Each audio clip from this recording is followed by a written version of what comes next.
Thinking about trail running and sandals? Here are 4 things I wished I'd known before tearing through the woods. Number 1, don't trail run in thin sandals. When I started trail running in sandals, I took off down the single track in my Shamma Warriors, still my favorite road running sandal. These are also the thinnest barefoot style sandal made from Shamma and possibly that you can buy. And while these are probably my favorite all around footwear, allowing me to feel items as thick as loose change underfoot, they are no match for trail stones. But Ken, aren't you all about barefoot running? What about the Tara Umara from Born to Run? Even the Tara Umara run in thick-soled sandals made from car and truck tires. Why? Because they know that their feet are no match for the rocks of the Copper Canyon. It's about protection, not support. I had to learn this the hard way by running trails for a few weeks in my thin Warriors. I wound up with a bruised heel, and no, I'm not a heel striker, and flared up metatarsal heads on the bottoms of my forefoot. I'm still dealing with a bit of the aftermath of those first few weeks. So if you only have thin sandals, maybe stick to rock-free trails until you can get something that offers adequate protection. And if you're looking for a great trail running sandal that can handle gravel and anything the trails throw at your feet, I highly recommend the Shamma Mountain Goats. They offer the right amount of protection for the soles of your feet while remaining light and flexible.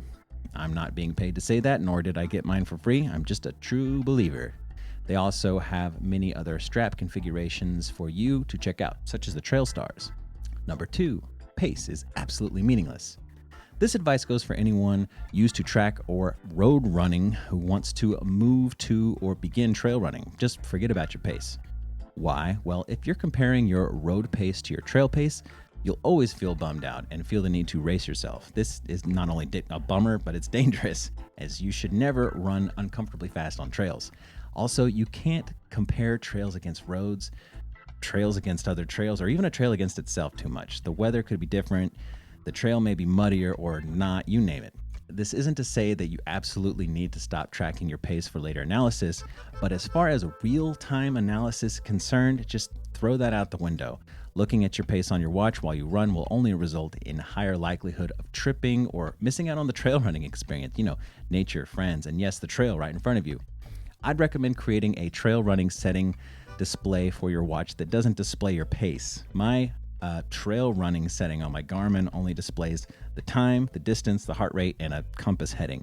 That being said, I find myself not looking at my watch much at all on trail runs, mostly just at the time so I know when to start heading back so I'm not late for work. My pace info is just about the lowest priority data metric for me when it comes to trail running. Number 3, run carefully, which usually means running slower. This is somewhat of a continuation of my advice about not worrying about tracking pace, but is more hard learned. I've tripped several times on the trail, and almost always because I was going too fast and reckless where I shouldn't have been running that fast or running at all. There's this temptation to be a fast runner, but one of my favorite aspects of trail running is that you can completely throw speed out the window. You have to exchange speed for quality foot landings. And if you're running in sandals, especially throw speed out the window. While having exposed toesies is immensely liberating, I'll talk more about that later, you have to be careful not to kick, trip, or stomp obstacles on the trail. I've torn a big toe open on the trail because I was running where I probably should have been hiking. I'm so glad that I was only about a mile from my car. On a longer run, you won't be so fortunate. So as Caballo Blanco taught Christopher McDougall in Born to Run, don't fight the trail, take what it gives you. If you have a choice between 1 step or 2 between rocks, take 3. My running goals lately have been not to fall. Also, there's no shame in hiking or walking anytime you need to. Slowing down also means you get to enjoy the trail a bit longer. Where are you in such a hurry to get to anyways? You're in the forest. Number 4, be prepared to be mentally transformed. Trail running, I feel, especially in sandals, is a truly transformative experience.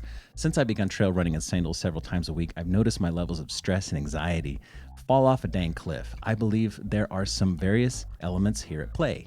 A, I believe running in sandals to feel more liberating than running in shoes, and B, I believe trail running to be more mentally restorative than road running. Let me explain. Firstly, shoes versus sandals.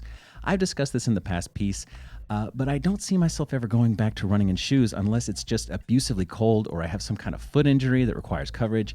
I consider sandals the equivalent of driving a convertible or motorcycle over a closed car. My feet are perpetually ventilated and never waterlogged, even if after running through water or in the rain. Feeling the air on my feet also provides the sensory feedback that helps me perceive where they are in space better than I can while in shoes. I feel this allows me to more precisely place them where I want them to be without looking. Also, wearing sandals creates a sensation of healthy vulnerability that encourages more careful foot placement. All of those reasons create a very careful and fulfilling running experience. Secondly, running on trails versus roads. Don't get me wrong, there's something very liberating about a consistent running surface that road running allows. Road running allows you to carefully tweak your technique for maximum efficiency. All you got to worry about is what your body can do with little concern about terrain. You can almost disconnect from your body and organize the sock drawer of your mind. Trail running, on the other hand, somewhat flips these concepts on their heads. The terrain is never the same from step to step. While your technique can be tweaked while trail running, one aspect of your effort is remaining stable while moving forward. This requires a greater amount of energy to maintain. While trail running does require more energy, there's something about running in a more natural environment that seems to energize you as you go. Being free of car exhaust, traffic noise, and shaded by huge trees is almost like fuel itself. The first time I stepped off the paved road onto a single-track trail, despite heading uphill, I felt like I was a bullet in a rifle barrel. Whether I was moving fast or not, I felt like a kid at recess again. Running in trails, in sandals, both of which are activities that demand your full attention, becomes a practice in mindfulness that I've only otherwise experienced in a formal sitting mindfulness meditative setting. I know this sounds all woo-woo and hippy-dippy, but I feel that there's something restorative about throwing your running metrics in the back seat, dropping the top on your footwear in the form of sandals, and running carefully, mind you, down some trails. There's a positive mental transformation that takes place. And like I said, my anxiety and stress levels fell off a cliff, my sleep improved, my digestion regulated itself, and I really look forward to seeing what new natural spaces my naked toes can discover and how far my legs can take me. And that's all I have for now. So if you enjoy this or have questions, let me know. I'm Ken, reminding you to find the fun. That was good.